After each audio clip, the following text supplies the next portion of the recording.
Deus me levou a esse texto, porque o Espírito Santo de Deus quer falar à igreja nessa noite. O Espírito Santo de Deus está aqui para falar contigo. Aleluia. Põe-te de pé, se coloca de pé, e eu falarei contigo, diz o Senhor. Amém. Deus está conosco, Deus está com esta igreja, irmãos, e a palavra de Deus nessa noite é para que você se levante, a palavra de Deus é para que você se desperte, a palavra de Deus nessa noite é para que você seja restaurado, seja estruturado para a glória de Deus. E o texto que nós lemos fala sobre a restauração de ossos. Irmãos, o povo de Israel estava em desobediência a Deus, o povo de Israel afastara de Deus, o povo de Israel estava vivendo distante das leis do Senhor, dos mandamentos do Senhor, e isso os levou a abandonar o caminho do Senhor. Por isso Deus leva o profeta Ezequiel a um lugar, a um vale, para lhe mostrar o que estava acontecendo. E eu aprendo algumas lições aqui importantes. A primeira lição, irmãos, é que Deus nos leva não aonde queremos ver, mas Deus nos leva aonde Ele quer que nós vejamos. Amém. Deus nos leva a mostrar, Deus nos mostra não o que você quer, mas Deus mostra o que Ele quer. O interesse de Deus é mostrar a vontade dEle para a nossa vida. E, irmãos, o texto deixa claro que Deus transportou Ezequiel não pelo seu desejo, mas pela vontade de Deus, para um vale onde havia muitos ossos secos, crânios secos.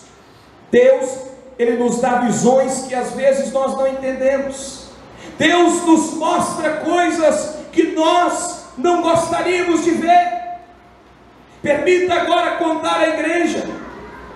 Perdemos essa semana que passou o irmão Sandro, uma pessoa dedicada a Deus.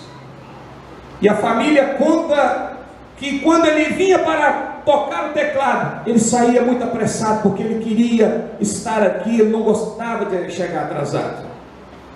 E sempre incomodado, ele não gostava de atrasar para entregar o dízimo do Senhor, sempre dedicado a Deus. E, irmãos, a igreja fez a coisa certa, a igreja orou, a igreja buscou a Deus. Deus levantou a igreja para interceder, para fazer um relógio de oração. Eu também entrei nesse relógio. Nós oramos porque nós não podemos perder a fé, precisamos crer, precisamos insistir, orar. Mas, irmãos, a vontade de Deus é que deve ser prevalecida. A vontade de Deus é que prevalece. Foi a vontade de Deus levar o irmão Sandro. E, irmãos, quando eu recebi a notícia, já era 6:50 da noite. O irmão Machado havia me ligado: pastor, recebi uma informação de uma jovem, não vou citar o nome por uma questão de segurança do emprego dela, mas ela informou que o Sandro havia falecido, nem mesmo a família estava ciente. E então liguei para a filha para confirmar se realmente era verdade, e a filha não queria falar no primeiro momento, porque até então a Rosilda não sabia, e ela então, depois era bem baixinho, falou assim: pastor, não teve jeito não. Aí eu confirmei então que realmente ele tinha partido. Mas, irmãos, o interessante é que Deus Ele sempre mostra para nós que Ele está conosco. Você crê que Deus está com você? Aleluia. O Senhor está contigo. Amém. E Deus mostrou duas coisas interessantes para duas pessoas aqui da igreja. Na verdade, uma delas foi da igreja, hoje não está nem aqui mais no país, mas está lá nos Estados Unidos, que é a irmã Eliana, a esposa do Ronaldo. Ela contava que ela foi deitar, e quando ela deitou, ela orou pelo Sandro, e ao orar e depois deitar e dormir, ela tem uma visão de Deus, e diz ela que via o Senhor tirando ela, como se ela saísse do seu próprio corpo, e Deus a levou até lá onde Sandro estava, e chegando lá, ela viu o Sandro, e ela intercedia para o Sandro, para que Deus o restaurasse. O Senhor falou assim: não interceda, porque eu vou levá-lo. E naquele momento, irmãos, ela então ficou assim assustada, E de repente ela acordou assustada e o seu marido falou assim: o que aconteceu? O que foi você? Ronaldo, Jesus vai levar o sangue. E até então, irmãos, essa informação ela não havia passado, porque geralmente a gente não passa uma informação como esta, porque a gente torce para que a pessoa seja curada, para que a pessoa seja restaurada. E talvez alguém diga assim: mas agora é muito fácil, depois que ele faleceu, a pessoa falar que teve uma visão. Mas irmãos, sabe por que Deus faz isso? Deus mostra para alguém, para nos mostrar que Ele está conosco, que a vontade dEle prevalece. Nós oramos, nós buscamos, mas é a vontade de Deus é que prevalece. E antes dele falecer, uma adolescente aqui da igreja, uma adolescente chegou da escola, deitou, e quando ela deitou para descansar um pouquinho, o Senhor mostrou para ela, e ela viu assim, irmãos, ela viu uma nuvem muito bonita, viu as nuvens assim, aquela nuvem bonita, colorida, e ela, nessa nuvem ela via um grande castelo, e quando ela olhava para o castelo, na frente do castelo tinha vários anjos na frente do castelo, e a porta do castelo brilhava muito, brilhava com uma luz muito forte, e ela via o anjo do Senhor segurando na mão do Sandro e entrando, e ao mesmo tempo ela via as portas se abrindo, e ela via duas mãos aparecendo assim, duas mãos, e dizia: venha, entre, nós estamos te esperando. Aleluia. Sabe o que é isso, irmãos? Isso é para que o nome do Senhor seja glorificado. Aleluia. Isso é para confortar o coração da igreja. Isso é para nos mostrar que Deus está conosco. E na hora de Deus, Deus recolhe os seus, e Ele está melhor do que nós, porque Ele está na glória com o Senhor nosso Deus. Aleluia! Louvado seja o nome do Senhor. Deus está neste lugar. Deus está conosco. Aleluia! Hoje à tarde liguei para a irmã Rosilda e peço à igreja que ore por ela, e narrei para ela essa história, narrei para ela essa experiência que essas duas irmãs tiveram. Porque, irmãos, Deus, Ele mostra para confortar o nosso coração. Deus, Ele mostra para mostrar para você que Ele é Deus na sua vida. Aleluia. Que você não está sozinho, que você está acompanhado. A mão do Senhor está sobre a tua vida. Aleluia. Por isso, irmãos, nós precisamos estar preparados. Por isso que a Bíblia diz: prepara-te, ó Israel, para encontrares com o Senhor teu Deus. Aleluia. Não podemos, irmãos, viver uma vida medíocre, uma vida distante, uma vida de meio termo. Precisamos viver uma vida acesa, uma vida reluzente, uma vida cheia do azeite. Precisamos viver como uma candeia cheia de azeite, e quando começar a acabar o azeite, vai lá na pilha, pega azeite e abastece. A tua vida precisa estar abastecida para a glória do Senhor. Aleluia.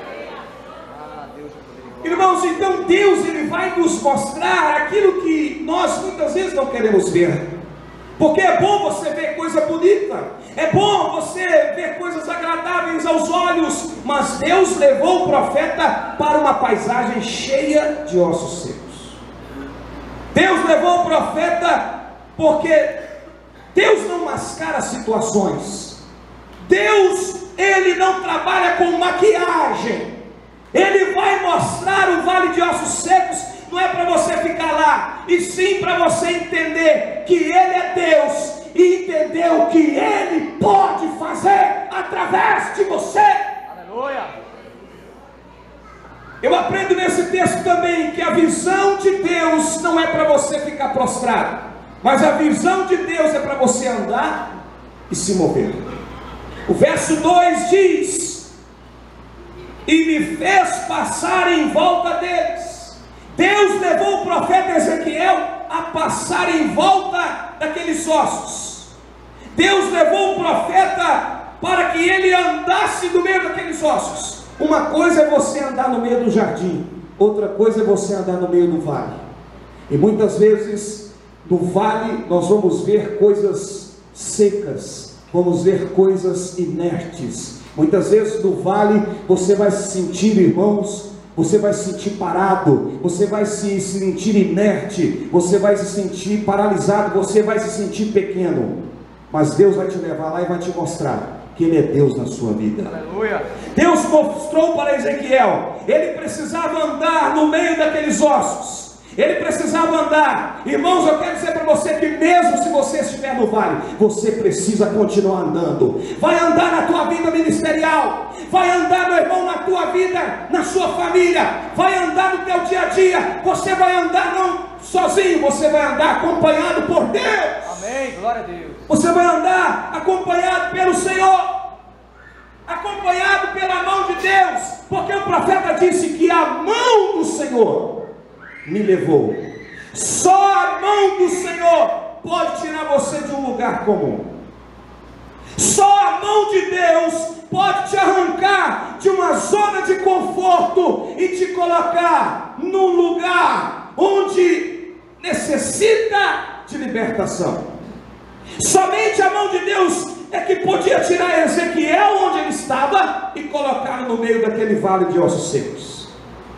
Deus muitas vezes vai tirar você da zona de conforto e vai colocar você numa zona onde precisa de restauração, onde precisa de restituição. Deus tirou Jesus de uma zona de conforto e levou ele para o deserto. Diz a Bíblia, o Espírito do Senhor levou Jesus para o deserto para quê? Para ser tentado pelo diabo. Deus vai tirar você de uma zona de conforto para que você passe por experiências, para que você cresça espiritualmente. Deus vai tirar você da zona de conforto, muitas vezes porque você está de braços cruzados, muitas vezes porque você precisa de uma sacudida de Deus, você precisa de um despertamento de Deus, para que a sua vida seja reavivada, para que a sua vida seja restaurada. A mão de Deus vai fazer isto, a mão do Senhor, porque se nós, irmãos, não sairmos da nossa zona de conforto e irmos para o lugar onde Deus quer nos levar, nós vamos ficar num lugar chamado preguiça. E tem muita gente estagnada, tem muita gente que parou no meio do caminho, está preguiçoso diante do reino de Deus. Mas o Senhor está dizendo para você nessa noite: eu não te chamei para você ficar inerte, eu não te chamei para você ficar na zona de conforto, eu te chamei para você ir no vale, eu te chamei para você ir onde há sequidão, eu te chamei para você ir onde há coisas que precisam ser restauradas, porque através de você muita gente vai ser restaurado para a glória de Deus. Glória a Deus. Muitos vão ser restaurados. Eu aprendo uma outra lição, que só o Espírito do Senhor pode nos conduzir ao propósito. Olha para a pessoa do seu lado e fala para ela assim: você tem um propósito. Você tem um propósito. Olha aqui para mim agora. Propósito é finalidade. Propósito fala de destino, fala de uma objetividade. E tudo na vida, irmãos, tem um propósito. O celular tem um propósito. Não adianta eu pegar esse celular aqui e querer usar ele como martelo. Peraí, deixa eu bater esse prego aqui, eu vou pegar esse celular. Não adianta. O celular não é, irmãos, para ser usado como martelo. O celular é para ser usado para você conversar nas redes sociais, para você fazer ligação. É usado até como lanterna, mas não é usado como martelo. Tudo tem um propósito. Você também tem um propósito, moça. Você tem um propósito, rapaz. Deus nos chamou para uma obra específica. Eu costumo dizer, irmãos, que, por exemplo, eu posso dar o exemplo do avião. Qual que é o propósito do avião? Voar. O propósito do avião é voar. Aqui na terra, irmãos, até um passarinho ganha dele. Aqui na terra, até você de bicicleta, você ganha do avião. Porque o avião, quando ele vai taxiar, ele vai devagarzinho. Não é assim? Ele vai devagar. Mas quando ele vai para o seu propósito, para o seu objetivo, aí o bichão vai, ó, filho, vai subindo, e vai voando, porque o propósito do avião é voar. E eu quero dizer para você nessa noite: levanta a tua mão direita. Deus tem um propósito na sua vida. Deus, Ele tem um propósito para que você voe, que que você voe nas asas do Altíssimo, para que você voe como águia com asas, para que você não se canse. Deus tem um grande propósito. O propósito de Deus não é para você rastejar como minhoca, o propósito de Deus não é para você rastejar como cobra, mas para voar nas asas do Altíssimo e vencer para a glória de Deus. Aleluia! Glória a Deus! Aleluia! Glória ao Senhor! Somente o Espírito Santo é que te conduz ao propósito. Propósito definido. O motivo pelo qual você foi criado é a razão pelo qual você está vivo. Você não foi criado por acaso. Deus tem um propósito na sua vida. Você precisa descobrir qual é o ministério, qual é a unção de Deus na sua vida, qual é o propósito, qual é o trabalho que você precisa fazer. E Ezequiel, ele foi chamado pelo Espírito Santo para um lugar. Deus o levou naquele lugar, no Vale de Ossos Secos. Sabe, irmãos, o Vale de Ossos Secos naquele momento era o centro da vontade de Deus, na vida de Ezequiel. Ele poderia até dizer que não, mas Deus levou ele exatamente no centro da vontade dele. Muitas vezes nós vamos estar, irmãos, em lugares que nós não gostaríamos de estar. O apóstolo Paulo, por exemplo, ele queria ir para Roma, mas, irmãos, antes dele ir para Roma, teve um naufrágio no barco e ele foi parar onde?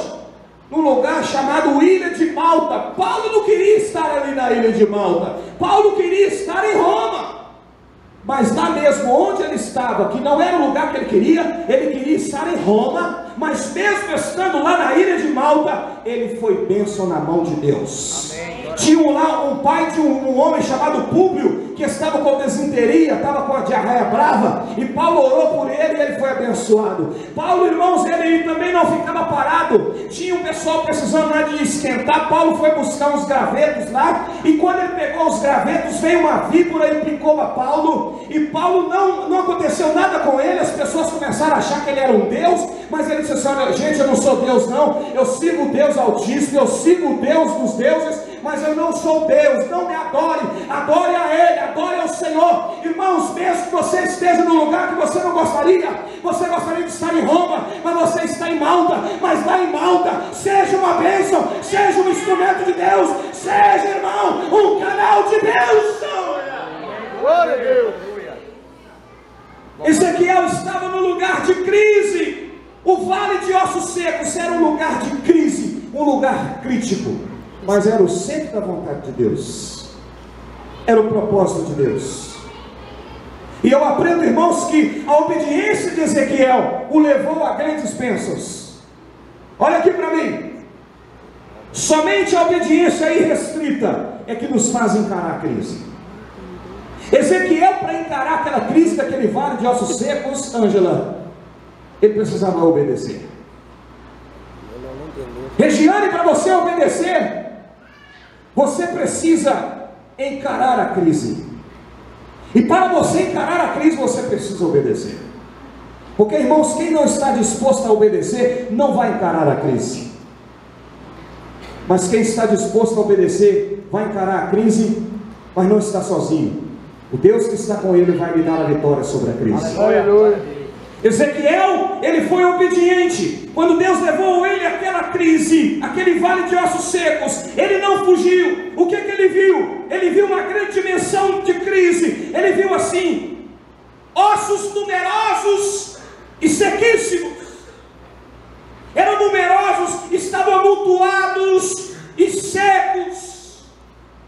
Você talvez está vendo uma crise diante dos seus olhos, mas eu quero dizer para você que você precisa obedecer a Deus. Você precisa obedecer a Deus irrestritamente. Você precisa obedecer a Deus independentemente da crise. Obedeça ao Senhor. Aleluia. Obedeça a palavra de Deus. A obediência é a filha da fé. Mas quem não obedece, quem foge da crise, ele não crê. Porque se você crê, se você tem fé, você enfrenta a crise. Se você tem fé, você obedece a Deus. Você obedece porque você sabe que Deus está com você. Aleluia. Olha para a pessoa do seu lado e diga para ela assim: olha, Deus está com você. Jesus está com você. Pergunta para ele, você tem fé? Você tem fé? Eu tenho meu vontade. Então obedeça. Porque quem obedece tem fé. Aleluia. Oh, glória a Deus. Louvado seja o nome do Senhor. Louvado é o nome do Senhor. Irmãos, somente a obediência é que vai nos fazer encarar a crise. A obediência irrestrita nos leva a enfrentar o conflito, a luta, a batalha. E saber que Deus está conosco, isso vai nos dar a garantia de que lá na frente vamos cantar o hino da vitória. Aleluia! Passamos por crises, mas nós não podemos de forma nenhuma desistir, porque nós temos, irmãos, o Deus da palavra, o Deus que quando fala, o Deus que quando solta a palavra, Ele cumpre a sua palavra. Amém. E é por isso que Ezequiel, ele acreditou que somente a palavra de Deus é que podia mudar a realidade contrária daquele vale de ossos secos. Está sofrendo, irmão? Está em crise, irmã? A palavra de Deus pode reverter a história. Amém. A palavra de Deus, somente a palavra de Deus. O profeta declarou: ossos secos eu vi, numerosos eu vi. Mas ele também sabia que Deus estava com ele, e o Senhor disse para ele assim: você crê, Ezequiel? Você acredita que esses ossos poderão viver? E Ezequiel disse assim: Senhor, tu sabes.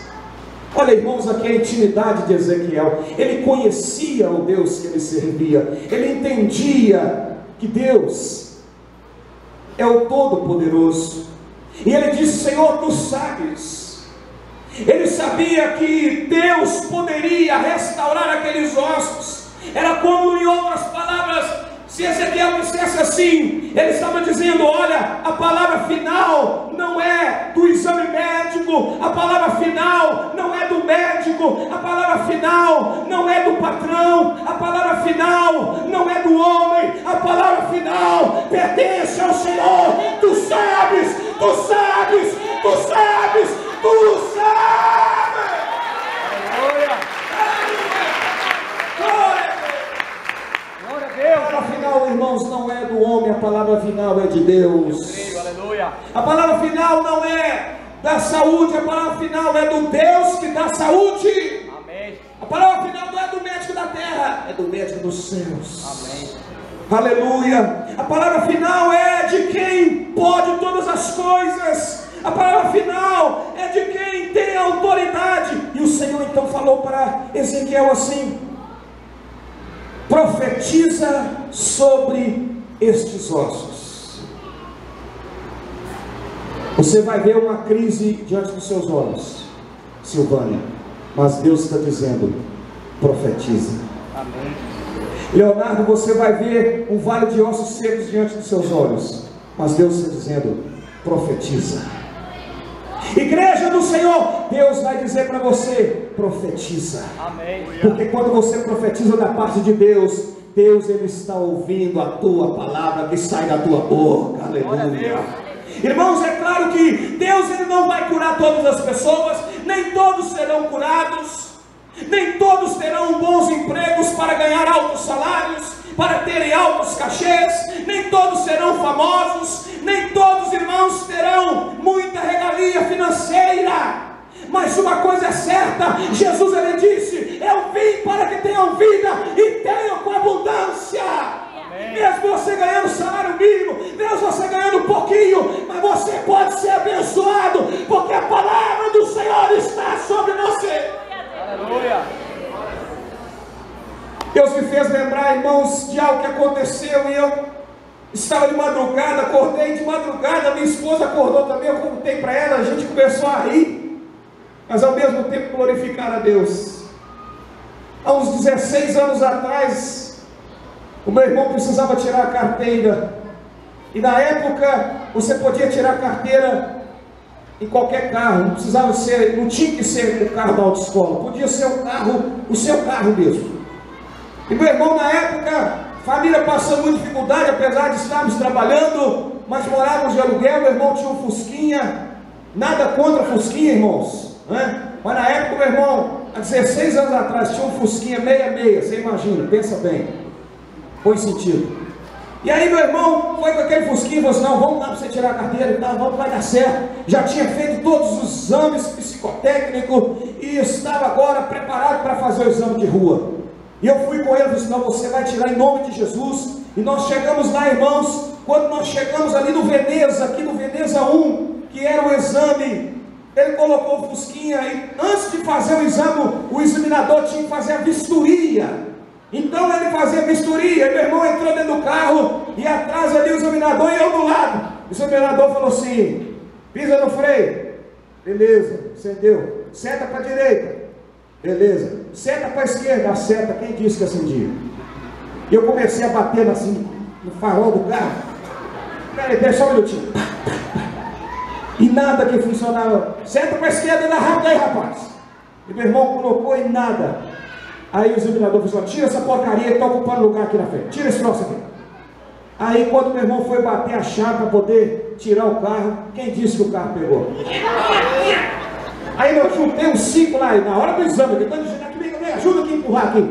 Aí o examinador falou, tira esse trem daí rapaz, tira essa porcaria daí, olha rápido.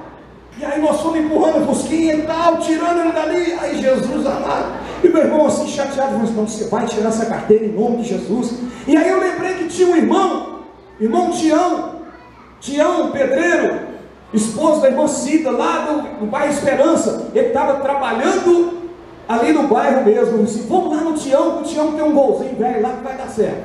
Aí nós chegamos lá, irmão Tião, meu irmão está precisando tirar a carteira, rapaz, e aí, você podia emprestar o carro? Não, pastor, pode pegar aí direitinho o carro, não tem problema. Aí pegamos o carro dele, meu irmão deu uma voltinha, e nós chegamos lá, e eu falei assim, olha, espera um pouquinho, Dudu, nós vamos orar aqui, Deus vai dar a vitória. E eu, irmãos, eu criei realmente que Deus ia dar a vitória. Coloquei a mão direita sobre a cabeça dele e a mão esquerda sobre o golzinho. Comecei a orar em nome de Jesus Cristo. Deus dá a vitória. Como é que você tira a carteira, irmão, num carro que você pega a primeira vez?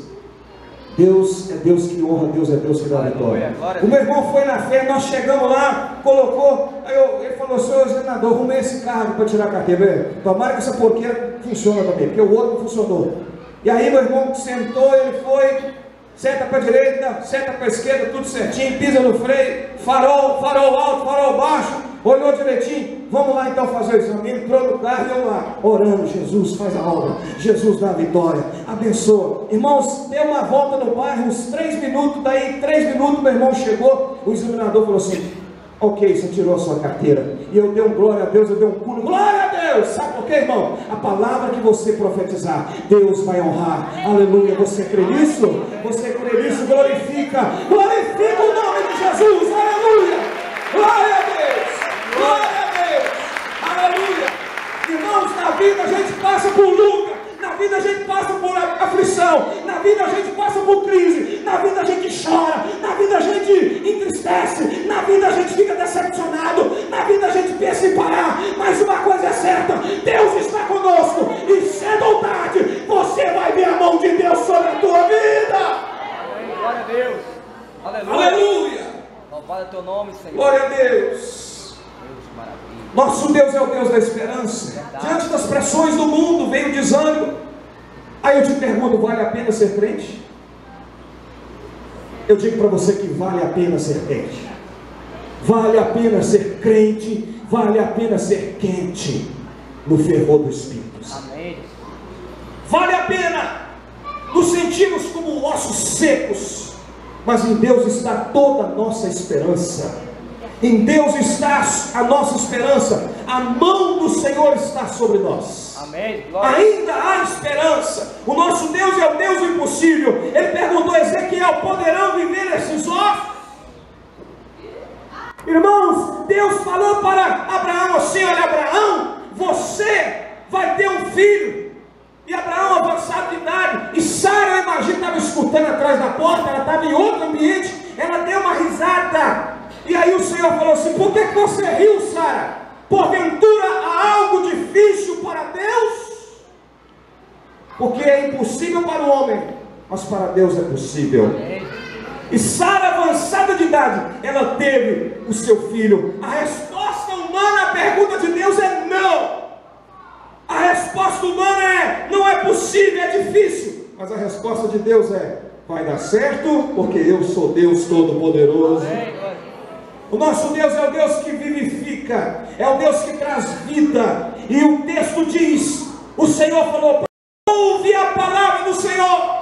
Essa noite, o que está seco na tua vida? O Senhor está dizendo: ouve a palavra do Senhor. Eva, ouve a palavra do Senhor. Eva, ouve a palavra do Senhor. João Batista, ouça a palavra do Senhor. Gleidiver, ouça a palavra do Senhor. Irmão Naldo, ouça a palavra do Senhor. Afonso, ouça a palavra do Senhor. Isabela, ouça a palavra do Senhor. Carlinhos, ouça a palavra do Senhor. Magela, o Senhor está dizendo: ouça, assim diz o Senhor: eis que farei entrar sobre vós o Espírito e vivereis. Aleluia, glória a Deus. Assim diz o Senhor: deu a estes ossos, e eis que farei entrar em vós o Espírito e porei nervos sobre vós. E quando o profeta começou a profetizar, sabe o que aconteceu, irmãos? Aqueles ossos que estavam espalhados, eles começaram a se juntar. Irmãos, o osso do feno começou a juntar com o osso da coxa. O osso da coxa começou a juntar com a região do joelho. O osso do joelho começou a juntar com a região da canela. E foi juntando a região dos pés. O osso foi ligando, o feno foi ligando aqui na costela. E foi ligando o pescoço. O crânio foi colocando, foi encaixando. E começou, irmãos, então os nervos começaram a aparecer. Foi aparecendo nervos sobre aqueles ossos. E começou a aparecer carne. E a carne foi aparecendo. E também começou a aparecer peles. Foi formando a estrutura. Foi formando o corpo. Mas aí ainda faltava o espírito de vida. Já estava estruturado, mas ainda faltava o espírito de vida.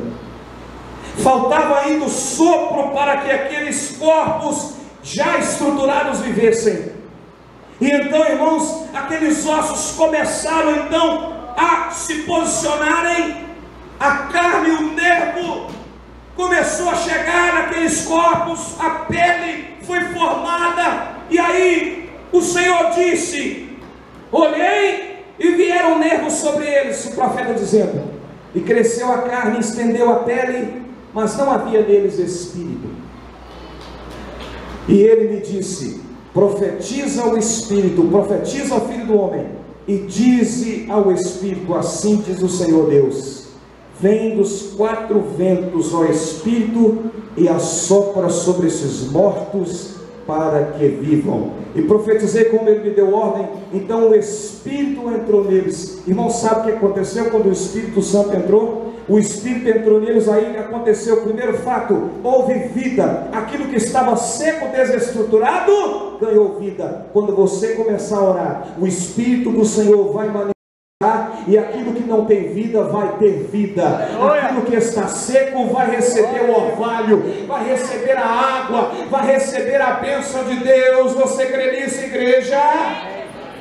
Irmãos, olha como que a obra de Deus é linda. Eu fico imaginando, irmãos, quando Deus criou o homem lá no jardim do Éden. A Bíblia diz que tinham 4 rios. Eram 4 rios formados em volta do Éden. Eram 4 braços de água. E esses rios, eles estavam em volta do jardim do Éden. Tinha lá o rio Pison, e tinha também o rio Gion, e tinha também o rio Tigre, e tinha também o rio Eufrates. Esses 4 rios, eles estavam em volta do jardim do Éden. E Deus colocou o homem ali no meio daqueles rios. Os rios estavam em volta do homem. Irmão, só que quando Deus ele consumou a sua obra, quando ele enviou Jesus Cristo aqui na terra, Deus resolveu que o homem não ia ficar rodeado pela água, pelos rios. Deus resolveu que os rios iam ficar dentro do homem. Por isso que Jesus disse: aquele que crê em mim, como diz as Escrituras, rios de águas vivas fluirão do seu ventre. Aleluia! Hoje você tem o rio de Deus, você é cheio do rio de Deus. A sequidão passou e agora você tem a água viva que é Jesus. Aleluia! Glória a Deus. Então, meu irmão, Louvado é teu nome, Jesus. Tu és maravilhoso. você tem tudo o que você precisa. Amém. Você tem o rio de água viva. Por isso que o Senhor mandou o profeta profetizar. E ele profetizou, e viveu, e puseram-se em pé. Olha o que vai acontecer na sua vida. Primeiro, vai haver vida. Segundo, você vai se colocar de pé. Você que entrou caído aqui hoje, Deus vai te levantar. Aleluia, glória a Deus. Você que entrou aqui rastejando, você vai começar a voar. Amém. E o terceiro fato que aconteceu quando o Espírito entrou, formou-se um grande exército. Aleluia. Aqui nessa noite vai formar um grande exército. Glória de a Deus, aleluia.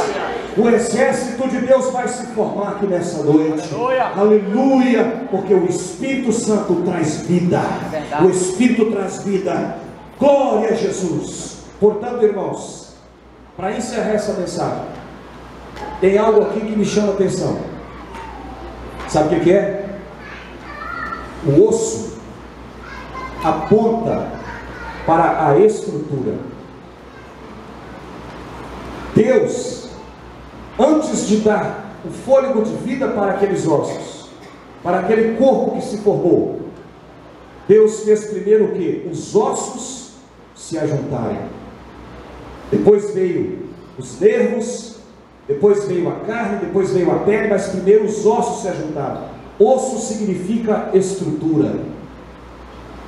E a nossa vida, nosso lar, nossa casa, precisa ter estrutura. A tua família precisa ter isso aqui, ó, estrutura.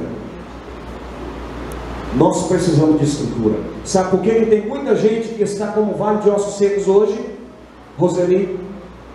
Porque não tem estrutura. Sabe por que há muitas famílias que estão hoje com problemas seríssimos? Porque falta estrutura, Kleber Júnior. Sabe por que muitas famílias, muitos casais estão em conflitos? Porque falta estrutura, Gleicinho. E sabe, irmãos, o que é a estrutura que está faltando? Muitas vezes dentro de casa chama-se diálogo. Muitas vezes chama-se respeito. Muitas vezes chama-se ética. São pilares que estão faltando nos nossos lares, na nossa casa, na nossa família. Por isso, irmãos, muitas famílias desestruturadas. Porque, é claro, sempre vamos falar, o diabo está investindo pesado, o diabo está atacando, o diabo está se levantando, o diabo está usando deputados para poder votar em projetos de leis, leis que prejudicam a família, leis que prejudicam o lar, leis que deturpam a palavra de Deus. Mas eu quero dizer para você, irmãos, que mesmo diante de uma grande tempestade, mesmo diante de um grande conflito, mesmo diante de sérios problemas da sociedade, mas se nós estivermos estruturados na palavra de Deus, pode vir um bombardeio, pode vir um dardo inimigo que for, mas não vai abalar nossa casa, porque nossa casa está estruturada pela palavra de Deus. Aleluia! Glória a Deus! Se a sua vida estiver estruturada pela palavra, irmão, pode vir o bombardeio que for, a tua casa não vai cair em nome de Jesus. Aleluia, glória a Deus. Maridos que estão aqui, se você estiver firmado na palavra, pode uma mulher te cantar do jeito que for, mas você está firmado na palavra. Não é nudes que vai tirar você da sua família, do seu casamento. Não é pornografia que vai tirar você, porque você está firmado na palavra. Amém, glória a Deus. Firma na palavra, e nada vai derrubar o teu casamento, em nome de Jesus Cristo. Nada vai derrubar a tua família, em nome de Jesus. Aleluia, glória a Deus. Você crê nisso? Quantos creem? Amém. Se coloquem de pé. Glória a Deus, aleluia. Tu és maravilhoso. Não pode permanecer na sepultura aquele que está vivo, aquele que se coloca de pé e aquele que se alista no exército de Deus. Não pode permanecer na sepultura aquele que já recebeu o sopro do Espírito Santo de Deus. Porque a sepultura não é o teu lugar. O teu lugar é nos braços do Senhor. Aleluia. O teu lugar é na mão de Deus. O nosso irmão Sandro partiu, mas eu disse para sua esposa hoje, irmã Rosilda, Agradeça a Deus, porque vocês dois juntos criaram belos filhos, criaram muito bem os seus filhos. Irmãos, quando nós perdemos alguém querido, não podemos reclamar. Nós temos que agradecer a Deus pelo tempo que essa pessoa ficou conosco. A dor da perda, a dor da separação é muito grande, mas Deus conforta o nosso coração. Deus conforta. A nossa irmã Lene, nosso irmão Haroldo perdeu há alguns anos a filha primogênita, mas Deus deu a responsabilidade para ela cuidar das duas filhas, e hoje as meninas estão aí, louvando e adorando o Senhor. Quando eu vi aquela menina dançando a coreografia, eu comecei a chorar, porque, irmão, Deus, Ele transforma o caos em bênção. Aleluia! Deus transforma a miséria em prosperidade. Deus transforma uma tristeza em alegria. Servir esse Deus vale a pena, igreja. Amém, glória a Deus. Vale a pena servir esse Deus. Aleluia! Vale a pena servir esse Deus. Oh, Deus maravilhoso! Aleluia. Não existe nada melhor do que estar na presença de Deus. Oh, glória! Te adoramos, Senhor. Tu és lindo, tu és maravilhoso.